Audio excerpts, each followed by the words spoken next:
At the beginning of our story, we see many adult men arriving on an island of Taiwan. They were recruited from different regions of Taiwan to serve as soldiers protecting the territory from the Chinese Communist forces. At that time, 2 officers told them to line up properly and announced that those with strong physical fitness would be selected to train in Naval Unit 101. Commander Zhang came to inspect the young soldiers and saw that each of them was strong and well-built, especially our handsome young man named Lo Pao-tai.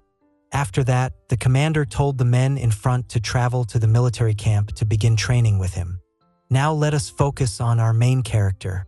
We see that Lo Pao-tai performs very well in land training, as everyone can see. In such a short time, being able to do so well is truly admirable. However, when it comes to water training, it is a different story. Lo Pao-tai seems to be afraid of water, a naval soldier who fears swimming. Later, there was a swimming exercise where each soldier jumped straight into the water. When it was Lo Pao-tai's turn, he did not dare to jump. Commander Zhang, standing nearby, slapped him once and kicked him into the water. Poor Lo Pao-tai struggled desperately and could barely swim. Commander Zhang told him that if he wanted to survive, he had to swim back to shore by himself. Later, Zhang helped pull Lo Pao-tai to the shore, and another instructor ran over and kicked Lo Pao-tai again, scolding him harshly. He said that if he could not even swim 5 kilometers, he was not worthy of being a sea dragon soldier. Afterward, Commander Zhang brought Lo Pao-tai to meet the commanding officer. The commanding officer asked Lo Pao-tai many personal questions before deciding to transfer him to another unit. This unit was called 831, also known as the Military Paradise. Lo Pao-tai walked inside and noticed there were women there. The unit leader, Zhou, waved to welcome Bao and told him that this was not a regular military unit. Then a man named Yong introduced the place, pointing out the leader's office, the ticket counter, and the women who provided companionship services. Soldiers who came there would point to the woman they chose, buy a ticket, and then spend private time with her. Bao asked why there were so many women. Yong replied that there were about 100,000 soldiers in total. Yong continued that one ticket allowed only 15 minutes, and when the red light turned on, it meant time was up. He then took Bao to his sleeping quarters and told him to ask questions later. At that moment, 2 older women were arguing loudly, not over anything serious but over competing for clients. The male soldiers and leader Zhou stepped in to resolve it. Lo Pao-tai felt overwhelmed and nervous, but then he saw a beautiful woman upstairs smoking quietly. He wondered who she was. On Lo Pao-tai's first day of work, he entered a woman named Zhao's room to clean while she was lying gracefully. As he prepared to leave, she teased him playfully and asked if he was afraid of her. Later, Lo Pao-tai told the impatient men waiting outside to be patient and not to peek, as it was not appropriate. A woman inside asked him to help fix the door. He then met another woman named Ju, who also teased him boldly, leaving Lo Pao-tai flustered. Later, when he went to deliver a ticket to room 7, he was shocked to see the woman he had noticed earlier preparing to receive a guest. Lo Pao-tai felt deeply saddened. That was his first working day in the military paradise. Later, Lo Pao-tai met his friend Huixing, who laughed in surprise that he had also been assigned to this place. Huixing talked about his life as a supply soldier, living underground in damp conditions and struggling to find a place to sleep. He was often mistreated by others and said that if not for the salary, he would not have joined the military. Gentle people often suffer at the hands of the cunning, he said. One day, Lo Pao-tai was shocked to see his former commander Zhang enter the facility. Zhang bought a ticket and walked into room 8. Zhao, the woman who had been lying earlier, was someone Zhang loved deeply and had even given her a bracelet before. Later, Zhang took Lo Pao-tai out to eat dumplings and said he knew how to make them because his father had taught him. Sadly, his father had died during the war with Japan. Zhang said he had been separated from his mother for 20 years since being taken to Taiwan as a soldier.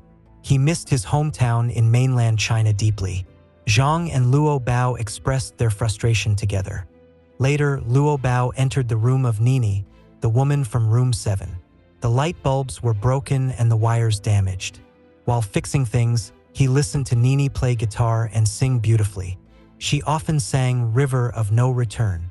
Lo Pao-tai praised her voice, and she taught him simple guitar chords. They looked at each other and laughed. Over time, they became close friends, meeting at night to talk and laugh sincerely. Meanwhile, Huixing saw a large man mistreating the woman he loved, Sasha. Helpless, he returned to his place feeling hopeless. Later, he bought a ticket to see Sasha and brought out a military uniform. He cut her hair and dressed her in the uniform to disguise her so they could escape together. They secretly fled from the island by swimming toward mainland China. It is unknown whether they arrived safely. One day, the women of Unit 831 traveled to the city. Some soldiers sang inappropriate songs jokingly.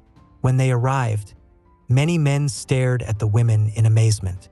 The women visited cosmetic shops, clothing stores, and salons. Nini complained of stomach pain and asked to go to the restroom.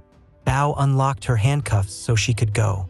When she did not return for a long time, Bao searched for her and found her talking on the phone with her young son. Later, Bao learned that years ago, Nini had caused her abusive husband's death in self-defense and had joined this unit as part of a reduced sentence arrangement. Bao felt hurt that she had hidden this from him and became upset. Regarding Commander Zhang, after spending time with Zhao, he gave her a ring and expressed his sincere love. However, Zhao did not feel the same way and continued interacting freely with other clients. Even though Bao told her that Zhang truly loved her, she did not care. One day, Zhang announced that Zhao would no longer receive guests. He had discussed it with the commanding officer, and it was declared that Zhao was pregnant and could no longer work.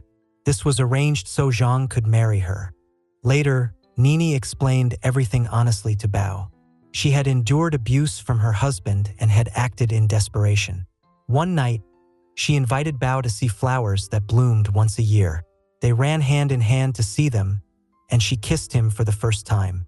During a performance one evening, Bao told Zhang that Zhao had resumed receiving guests. Zhang's expression changed immediately. He went to her room and told her he had brought money to marry her sincerely. He asked if she truly loved him. Zhao said she wanted to leave and live happily but questioned whether she could ever forget her past or live like a normal person. She told him to wake up, that they could not build a family together, and that he could not take her back to his hometown. In a moment of uncontrollable rage, Zhang strangled Zhao, and she died. Zhang was arrested. Bao felt immense regret for letting things escalate. On Taiwan's 60th anniversary, Nini was officially pardoned and allowed to return home. She went to say goodbye to Bao. They embraced emotionally and almost crossed a boundary, but Bao restrained himself, remembering his vow to remain pure until marriage. The next morning, he watched her leave and felt deep sorrow. After Nini left, Bao changed. His previous principles no longer seemed important. He began spending time casually with different women in the unit, though his heart still missed Nini. He wrote her a letter expressing regret.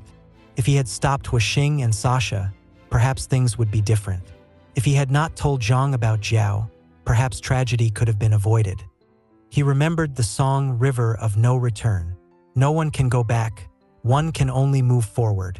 After serving 3 years, Lo Bao left Unit 831. In the final scene, we see Lo Bao together with Nini and their young son. Sasha and Huixing appear to have reached mainland China safely. Commander Zhang is shown running a dumpling shop with Zhao and their child. Whether this is reality or imagination is left for the audience to decide.